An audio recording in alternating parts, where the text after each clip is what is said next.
Okay, we have here a bunch of drunk Android phones. No, in fact what we have here is a completely asymmetric, decentralised mesh of telephones all running Serval mesh Android app. Unfortunately they're all Androids, you can tell by the fact they've all got 3 buttons at the bottom, not one. And to date, what Paul's talked about is using these in order to place voice calls, so that's been the primary motivation. So that the idea is that with this mesh you could have this anywhere as long as they all had enough battery power and that all of them actually had ad hoc Wi-Fi working, which is actually quite a challenge. The only way of doing that on contemporary Android devices is to first of all root the device, so get a super user, replace the boot firmware, install a super user app, then grant super user application via that app to the Serval mesh application when it starts, and then it can turn on ad hoc mode. And then, provided that all of these phones, A through K, have managed to do that, then you can have a mesh like this. And you can see A can easily call B, and D, you can make phone calls directly to each other. And possibly with a bit of luck and routing, you can actually make phone calls so that H could even call all the way to K there via all the intermediate ones. So that's voice calls. However, what I'm going to talk about is an application called Serval Maps, which has been developed at the Flinders University where the Serval project is based. And Serval Maps is a little bit similar to Google Maps. You start it up, you download it, it's very, very much prototype version software. But it's the basic idea is that you get a map of your surrounds, which you can zoom in, zoom out. You can see where you are if you've got your GPS turned on your phone or on your device. And at that point, the comparison starts to fall down because Google Maps is very much a consume-only proposition, as you can use it to get lots of information. If you want to put information there, sure, you can publish web pages, search, and so forth, but in Serval Maps what you can do is you can actually take a photograph or fill in a report or create a file tagged with the geolocation of where you are and then share it via the Maps application as what's called a point of interest.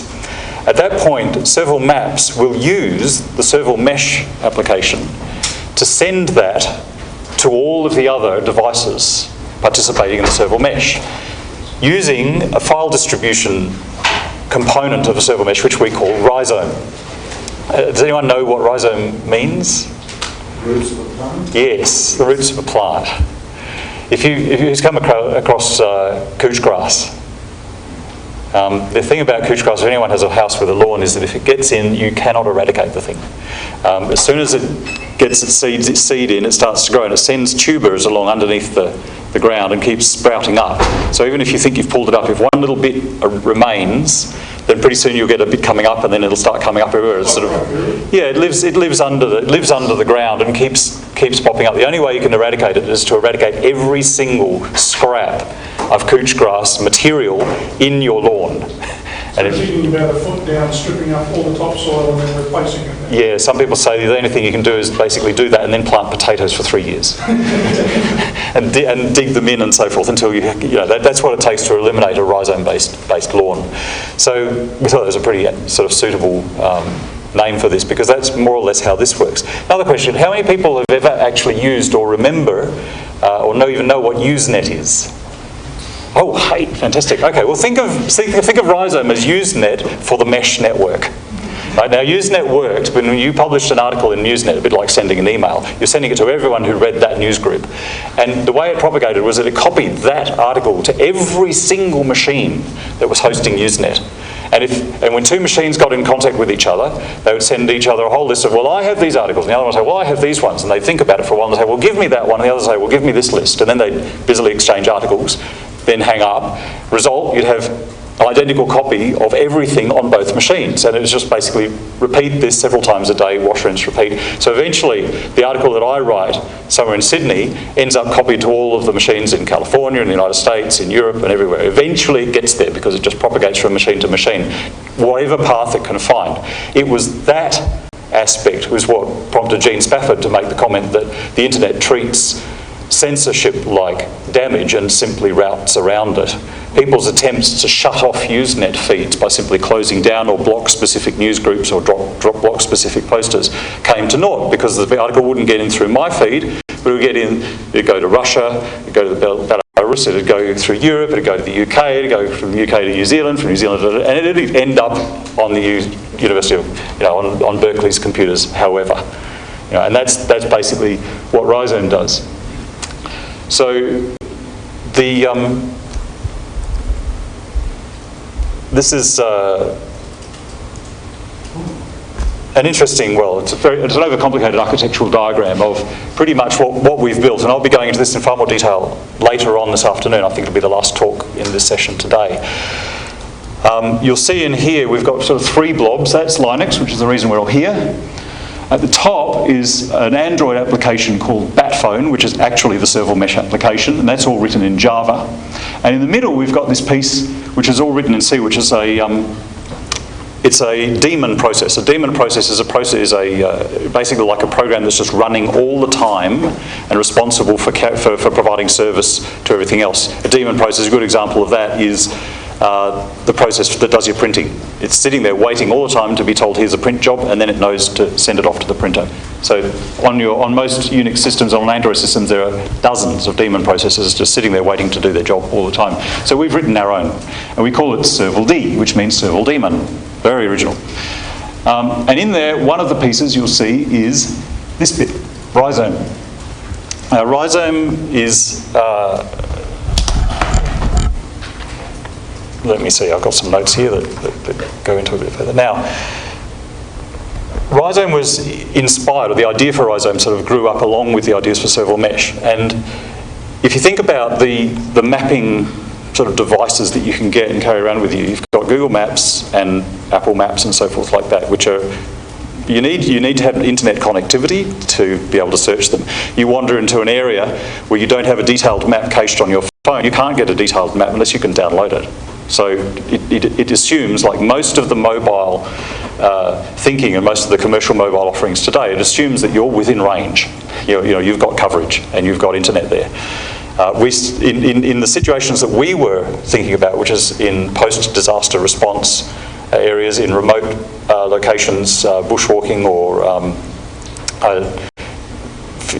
report gathering or data gathering out in the field, there is no coverage. So that has to go out the window. Other sort of devices, you can get things like your GPS, your TomToms and so forth, which people put in cars. They cache the entire map right down to all the detail on the thing. You can get up, you have to pay for the upgrades, in fact. So they've got a huge cache of all the maps you need. So that's fine, but it's a one-way device. All it's doing is telling you how to get from A to B. If you come across a dead badger in the middle of the road and you want to report it, well, tough. There's nothing for doing that. We wanted Serval Maps to be able to do that. So the idea with Serval Maps is you're walking along. In fact, this is one of the, shall I mention the Caltrop one? Yes, please. Okay, the local council in the area where we work in Adelaide have a problem with Caltrop. Who knows what Caltrop is? Three-corner jacks. It's a nasty weed that grows. It flowers. It stays very close to the ground, and it produces these very nasty little three-pronged prickles. Yeah, you don't want to know about them if you ride a bicycle or if you like to walk about in barefoot or with soles less than about 2 or 3 millimetres thick, because they're really painful. Anyway, it spreads all over the place. It spreads along the sides of bike tracks, along the sides of roads, it spreads through people's gardens, it goes everywhere. And local councils spend all their time trying to eradicate this thing, particularly if they're in an area where there's lots of bushland. So they have a bunch of gardeners and a bunch of council workers that go around and they somehow respond to reports that they've got a lot of Caltrop here. They have to go around and as they're driving around and doing their work, they have to eyeball and look for the thing. So they came to us and we said, well, you could use Serval Maps. We could cook up a solution for using Serval Maps. The idea is that your guys are out in the truck, they've got their Android phone with them, running Serval Maps. As soon as they see a Caltrop's infestation, they don't have to just drop what they're doing or fill in a piece of paper. They can just take a photo of it, hit share on the photo, up pops a menu, share via Serval Maps. Hit that one, bingo, it's in. Now, they may not have a mobile data plan on their mobile, so it doesn't get shared straight away, but as soon as they go back to their base, their Android phone meshes with the other Android phones, or in fact the other Android server, the Serval server in there, and immediately uploads all of the photos that they've shared. into there, which means that at base, they now have all the photos that all of the field workers have brought in with them. And in fact, all of the photos that all the other field workers have taken have now gotten onto everyone else's phone as well. So that when they come across, when someone else comes across the same patch of caltrop, they pull it up and they see that there's already about 4 photos of it. They look at, because when you look at the Serval maps, you can actually see all the points of interest that people have shared at that point. And they say, well, there's no point, I'm not going to take another photo of that. Even better, anyone else in the region who happens to want to carry around Serval maps installed on their Android phone can come across a bit of caltrop, take a photo, share it, and as long as they come into contact with a council worker or happen to go to the council offices, or if the council make it available, simply collect it via the internet so they go back home within range of their personal home router, that photo will find its way to the council. So it's a way of the general public doing data gathering for the local council. This kind of thing is extremely useful for disaster response teams, where you really need to be able to document, there's no bridge here, you know, there's a water mains burst here, that hospital is in ruins, you know, there's some really nasty, badly hurt people here, and so forth and so forth. Just take photos of them, fill in a report, write a text or something like that, and put it in. And eventually, those files will find their way via Rhizome to the place where they're needed, which is usually the central command place. It could be that everyone in your team ends up with copies on each other's phones. One of you gets in a helicopter, gets airlifted, goes to central base. They're carrying all of the Rhizome files on their phone. At central base, suddenly it spreads out and it's everywhere. So Rhizome is very opportunistic. It will take advantage of whatever vector or whatever manner it can use to get a file from point to point, as long as someone is carrying it or has copies on the phone. So how did we build Rhizome? Well, some of the requirements that we looked at for Rhizome was that it has to work, of course, without continuous connection. You have to be able to send files and receive files. You have to be able to publish and pull content. It uses flood distribution. Privacy and security became basically the next top requirement. And we had to figure out how to make it possible to share a file with a limited group of people, or share a file for one specific recipient that can take advantage of the flood mechanism to get a file to one person. Or you also have to be able to share a file anonymously, so that you can put it in there but no one can tell who actually created it. The idea is that once you've got copies everywhere, you can't tell where it originated, which device was the original device that took that photo or published that video or published that naughty blog post or whatever. And it needs to be resilient. Well, the flood routing mechanism is basically how we achieve resilience. And it also has to be able to offer an API to other applications so that things like Serval Maps can use Rhizome as their data transport mechanism, so that eventually we'll be able to publish an API for Rhizome, so that programmers can take it and say, well, I just want to write a program that just collects interesting data or creates interesting files or shares files, and it does it using Rhizome. And it then can inquire to Rhizome to see what other files of my type of my application have come my way. So this is what we're working towards. Some of it's done. There's a lot yet to be done. However, all of the Serval mesh versions that have been installed that we've got around all have a version of Rhizome running, which has been mostly tested. It's pretty good. Still got a few bugs. But if you use the center button of the Serval screen, which says Share Files, there's a button you can see says Find Files. That will list all of the files that currently Rhizome has on your phone. And there's a couple there which we've shared already, which is the Serval software itself. There's the APK file. And there's also an APK file for Serval Maps. If you simply save that and open it, your phone will start to install Serval Maps. So we actually distribute the three applications that we use Rhizome for at the moment are Serval Maps, Mesh MS, which is basically we use Rhizome to implement Serval's form of SMS. So when you send an SMS message to someone, it actually creates a Rhizome file, injects it into Rhizome and just says, you're on your own, get there somehow. And it does. And as soon as it gets to that person's phone, up will pop an alert saying, you've just received a message. This is very interesting because this means that your message will get to that person however it possibly can. It doesn't matter if it has to be carried by some guy on a camel for 3 hours. Going to the next village, it will get there. So what is the rate for IP over camel? IP over camel, well, you know the old expression, never underestimate the bandwidth station wagon full of mag tape. I guess never underestimate the bandwidth of a camel with a guy carrying an SD card. Yes. About that, is there a mechanism through which MS knows that it's been delivered, so other Yes, there is. There is. We've been probably too clever for our own good here. We think big. I'll just mention the one other application which I said, which is we use it for distributing software upgrades of our own software. So I'll address that. The way that MeshMS uses Rhizome is it creates a Rhizome file, and every new message appends onto the end of it.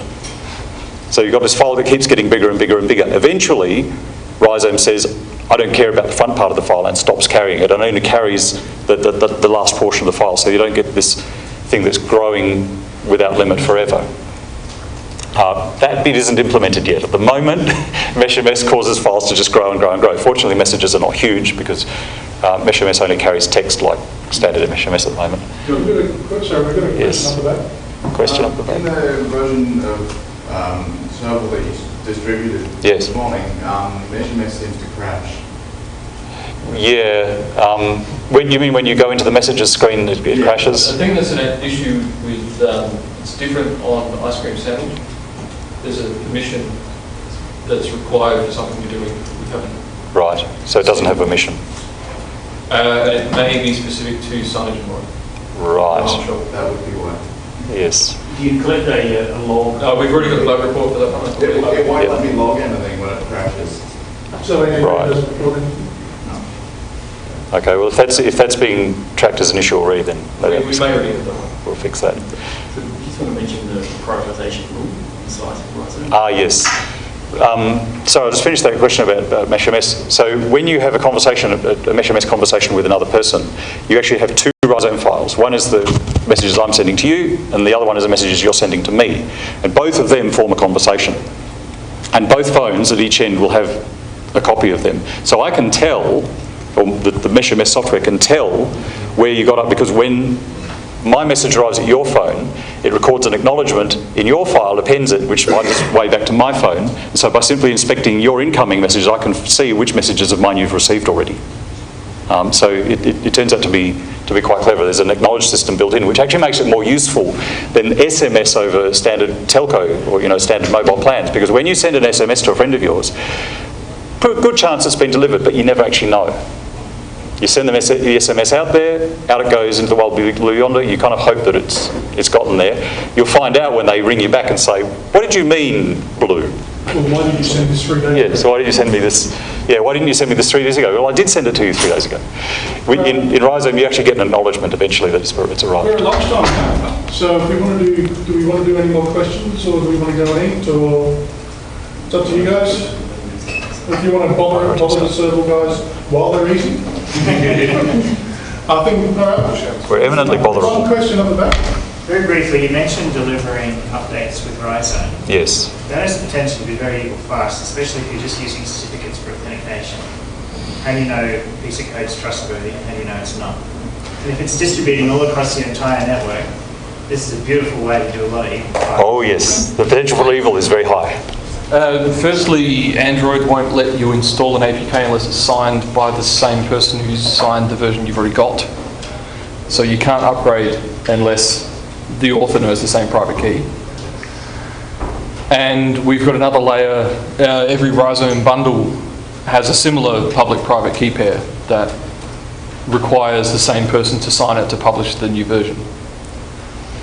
So, provided you trusted the person who you got the software from in the first place, the software update is from the same person. So each device has the same private key pair. Each Android application has a signing key, and every Rhizome bundle has a signing key. But in future, we're going to move towards a quorum model for signing. So But obviously, if the US government twisted our arm enough through the court system and asked us to patch the software and release a signed version, That's not your biggest problem. no. there's other problems. The software is obviously GPL, and we invite people to inspect it and build their own versions if they wish. And we may at some point come up with another way of trying to verify that this build came from this tar type of. But so more generally, the arm twisting, you think of like the whole LimeWire network shutdown thing, where the organisation was seized by Coldwater, I think, and they got the crypto keys. I can't remember the precise details, but essentially they put an update out that was designed to then shut the network down after it had time to propagate widely through itself. So the quorum approach, we've got a grant in that hopefully we'll get up with informsec.net to implement a quorum system. So we might approach, for instance, the Free Software Foundation and a number of other organisations, and then each further update of the Serval mesh will actually need to be signed off by some minimum number of that pool of hopefully reasonably trustworthy organisations. Yeah, and they won't all be American. No, they won't all be in, and we'll hopefully have some in Australian, European and American. And places that don't have mutual extradition treaties with one another. It's a really small cross-section you've got there then. Yes, Ecuador might. So